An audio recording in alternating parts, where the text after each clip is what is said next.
Hi, and a very warm welcome to the Grassroots Weekend, the show. I'm Mal Lee, your host for this evening. Hope everyone is keeping warm out there and well also. Boy, it's been a Baltic weekend during grassroots football. I know grass pitches were called off, but the 3G or 4G pitches were playable. And I must admit, the first kick-off times were 9 o'clock this morning. It was okay, it went okay, but it got colder as the day went on, and there was hundreds of people there turning out to watch the teams and the kids play football, and talking to the referees as well. Give them the due. Fantastic. They were staying there. They had so many games, but they were really cold. You could see it, and it was Baltic. It really was. So I'm sure wherever you're playing your games, if you managed to get your games on, that is, you were feeling the same. But the games went ahead. Well done to committees getting them on. And as I say, unfortunately the grass pitches were called off on Friday evening, I think. But it was great. Some lovely football. Kids still smiling, but you could see towards the end they were really cold. And I think it was us adults who were moaning more.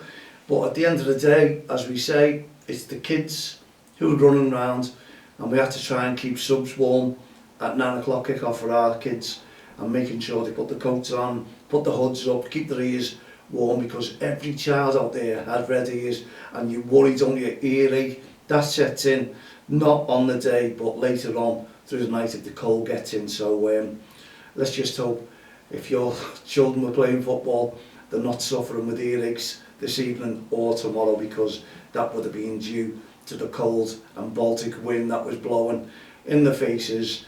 Well, I could feel it. Hands, they were red raw, freezing cold, and how many times those referees were blowing a whistle if they had no gloves on? Wow.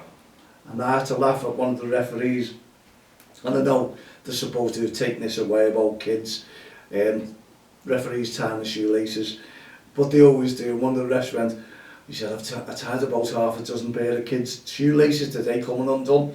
He said, and my hands were absolutely frozen. You can imagine, can't you? He said, where's all these managers who normally come on inside them? I said, why are they going to come on inside them when you're volunteering? Anyway, well done to the refs who were getting involved in that sense as well, and tying the kids' bootlaces, which were iced up also. So it was overall, I think it was a great day. I didn't stay till the 2 o'clock kick-offs. I had to fly around, loads to do, mate. So let's just hope the 2 o'clocks, nothing went on. And with the cold weather, I don't think people want to shout, to be honest. I think just encouragement is a key to all grassroots football. And I put my post on there today, asking people just to get involved and have an icebreaker. Yes, because it was that cold. And just show loads of encouragement, support, getting people behind everyone, working as a team on and off the field of play, supporting the referees, supporting the kids and each other basically. That's all we ask when you go to grassroots football. Enjoy the games. Well, I hope up to now that you've enjoyed your Premier League games. Merseyside, I don't think we are at the moment. Heads are down regardless. Some football being played, but results aren't forthcoming. So I don't know, FA Cup weekend, if you're lucky enough to be in that, like we are, but we have a tough one away to Brighton. I think that's 1:30 kick-off on Sunday. What a game that's going to be, but I'm sure Klopp will have them ready, up and ready, hopefully, and not perform the way they have done lately, especially against Wolves, Brighton, well, even Brighton themselves, you know. Every team turns it on when they come to face Liverpool. They seem to up the game regardless. I don't know what that is. Maybe you, as a supporter of another team, could tell us why. I hope it's not that because we're hated that much. No, we played a good football inside last season. We don't know what's dropped away. We know we've got loads of injuries, but the players we've got can still play, but they're not performing. So we need the performances to come back as if you're playing every game as a cup final, and that's what we tell our kids, and our kids are doing us proud at the moment, more so than our local teams, Liverpool and Everton. So grassroots football is lively, great football, great results, teams are watching them, we're watching the teams, and watching them give fun to every adult as well, because they're putting on a great show of football, great strength. And there was 1 or 2 cup finals going today, in the first game going into penalties, and it's hate to see that in kids football, because you know what's going to happen towards the end of it.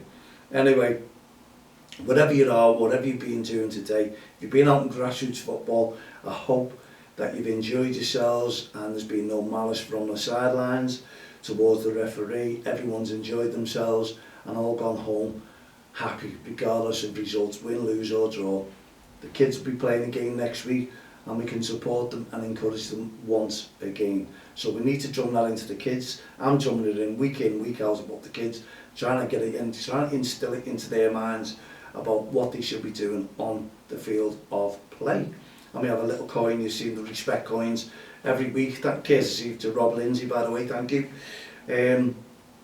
We toss the coin and show respect, and the kids will understand what that means now. So they're not going to try and argue back with the referee. The referee blows that whistle, it's for the decision, and they get on with the game. No animosity whatsoever. Nice to see Kev Moore there as well. Refereeing. Kev's been unwell for the last few weeks. Not 100%, but he did have to get out today and show his face and do some games. But what a day he's picked as well. I'm sure he was freezing cold. But I didn't spend too much time with Kev today. I was spending time with everyone else, to be honest, so I had to get off and do things. It was great to see Cole Fulton spend some time with him, by the way, and he was telling me all about the sponsored walk he's doing. He's going to come in hopefully one day next week to do the show with me and explain everything that he is doing. He's got a bucket list there, as long as your arm, and he is getting behind, well, everyone's getting behind him and supporting everything that he's doing. So his partner, yeah, it's in memory of his partner, all these walks, runs, football, you name it. Cole will tell us all about it, and also if you wanted to donate, Cole will be on the show to explain all about that one as well. Well, after yesterday's football match, Liverpool-Chelsea, I didn't think there was much in it, to be honest. I thought Chelsea had the better of the game, if I'm honest. And on commiserations to Everton against West Ham.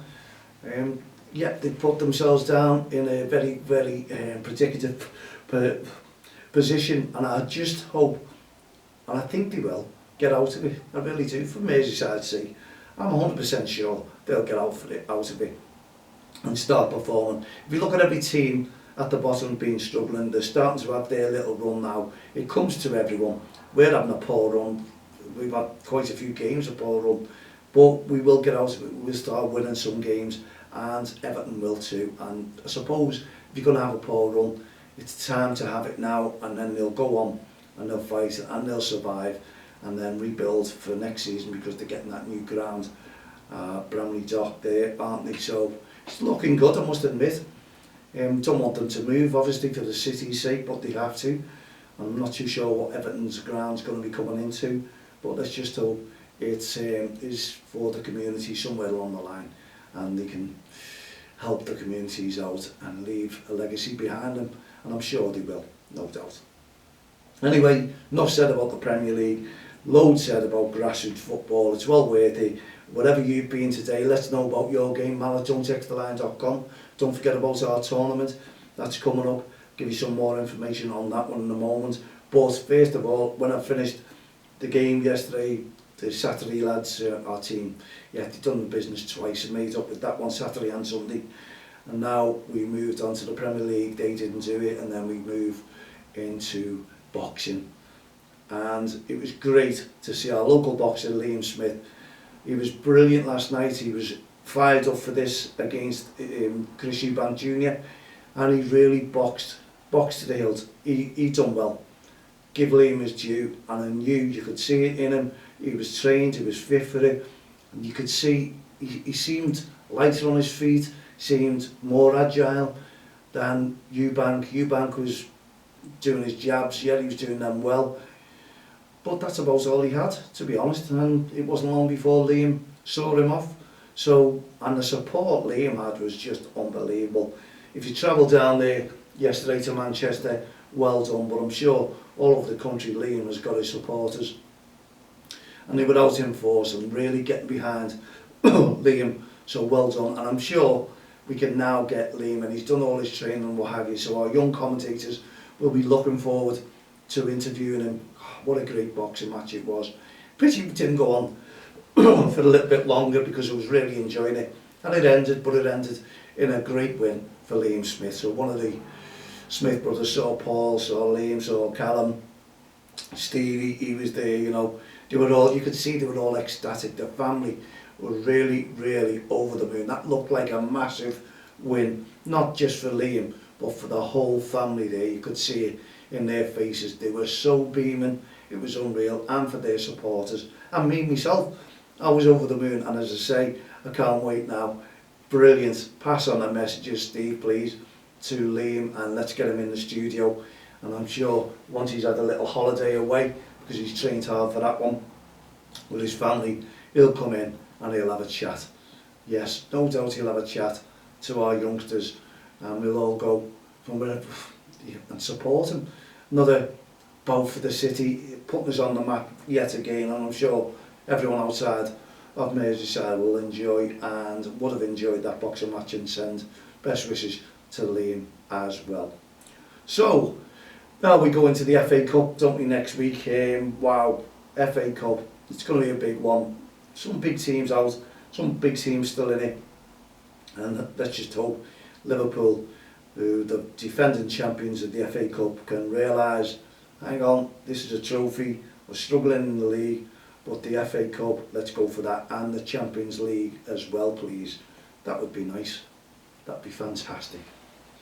Well, look at that. We've got plenty of time to talk about grassroots football. So referees, get your feedback into us. We'll give you a little bit more information about the tournament in very shortly.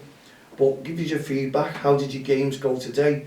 What was it like on the field of play? And I know, I'm not too sure where grass pitches were off all over the country, but I'm sure there'll be some adult games on there that we're going to hear about or read about on social media today.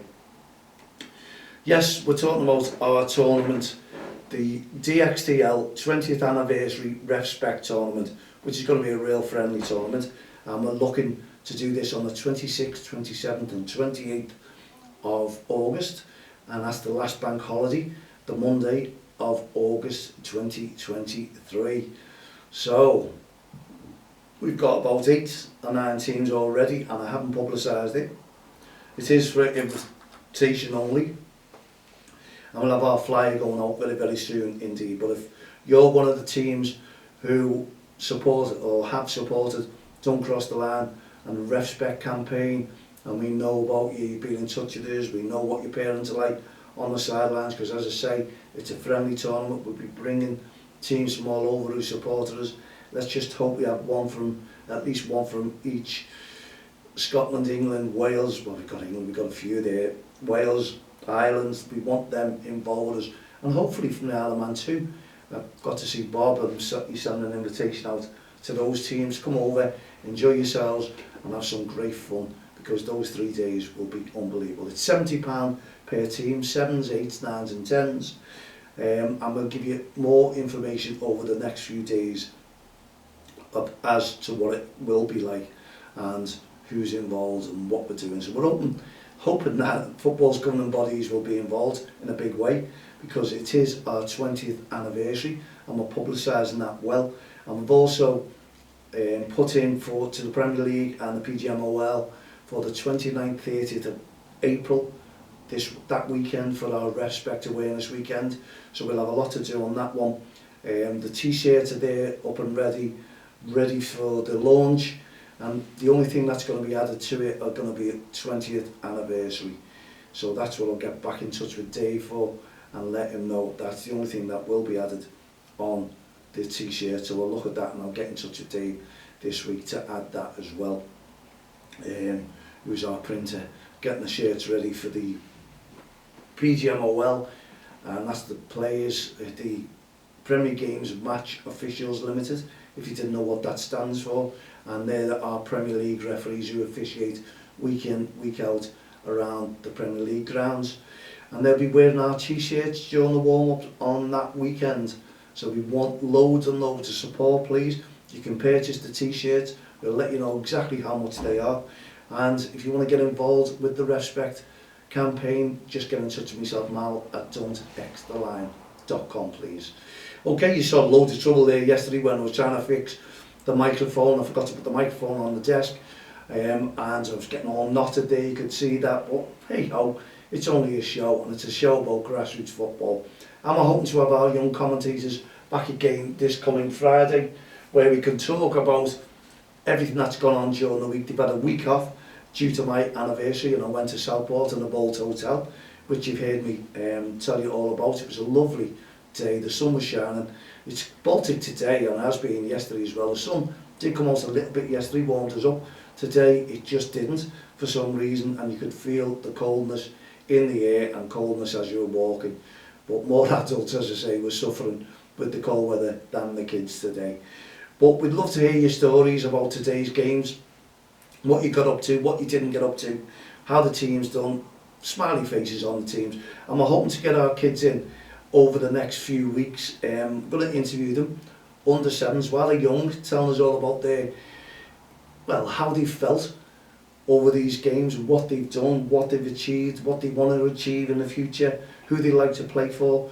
And you know it's going to be one of the big clubs, local, Liverpool or Everton, guarantee you that one. And who their role models are, but we'll also put that first and foremost, the role models to the kids are their mums and dads.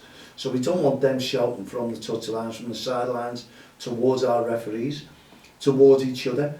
We just need to keep banging the drum as we do with Don't Cross the Line. 20th anniversary, remember that, for our REFspect and No Ref No Game campaigns. That's coming very, very soon, well, day in, day out, at a league near you soon. So if you can support us, your junior league game, please don't hesitate to get in contact with myself, Mal, at don'txtheline.com. And I'm sure there's many referees out there who will be putting their leagues in touch with us because they need the support week in, week out, from irate parents, spectators, even coaches, managers from the sidelines. We don't need any sideline referees. We don't need any sideline coaches. If you want to be a sideline referee, simply contact your local county FA and take up the whistle. And you can still can't shout from the sidelines, but you can put yourself in the middle then, just to see how it feels like, because you've always been shouting those instructions to the referee, and you'll fly through your course because you know every decision that you give is right. When you start shouting towards the referee, telling them that they are wrong, and that wasn't a pen, that wasn't a free kick, that wasn't a goal, and you spend all the match doing that. You're like hecklers from the sidelines, and we can do without hecklers, but we can add more referees to the post, can't we? So go to your local county FA if you're interested in taking up the whistle, and I'm sure they will let you know exactly what to do and when the next courses are. We've got loads of young referees coming into the game now, and we love to work with them, especially when Club DXTL FC start taking part. I'm always there first to them, and I'm always saying to the coaches, to the parents, respect the referee. No matter what you say to that referee, you're not going to gain a result out of this. If the decision goes against you, so be it. Our kids will turn things around and play the way they should do, and obviously if we hear our kids having a go at the referee, that will stop straight away, because we need all the support. And just a quick one while I've got this here, Jeffrey Humble, get in there while you can. All January was free. Yes, you're coming to the end of it now, and then I think it's only about $17.50 a month after that one, so it's well worth getting yourself fit because of all that turkey that you've had over Christmas. I need to start motivating myself as well. Carl's doing his war. I need to start motivating myself for the next challenge for our Hearts of Gold initiatives, and we can only do that with your support. So there you go, motivation is the key for you this week. Keep yourself fit, keep yourself happy, and keep yourself organised, ready for next weekend and the big kick-off at grassroots football yet again, and hopefully the grass pitches will be playable. Let's hope for a dry week, sunny week, warm week, so we can all keep our heating off because it's costing us an absolute fortune at the moment. And let's just have a fantastic week together. In the meantime, thank you for tuning in to the Grassroots Show with DXTL TV from the touchlines on our SoundCloud. Thank you to our listeners as well. Thank you for all your comments, and as far as I'm concerned, you've been absolutely brilliant. Thank you for your support for the REFspect and No Ref No Gain programmes with Don't Cross the Line, and we can only thank you for tuning in, week out to myself and the young commentators and everything that we stand for. Thanks for your support. We'll be back again on Friday with the young commentators. In the meantime, from Mal at DXTL.com, you can always message me. REFspect, No Ref No Gain campaigns, and as I say, don't cross the line. We'll see you on Friday at 7 p.m. Put your feet up, relax, and have a great week, and enjoy work if you're at work. Good night, God bless.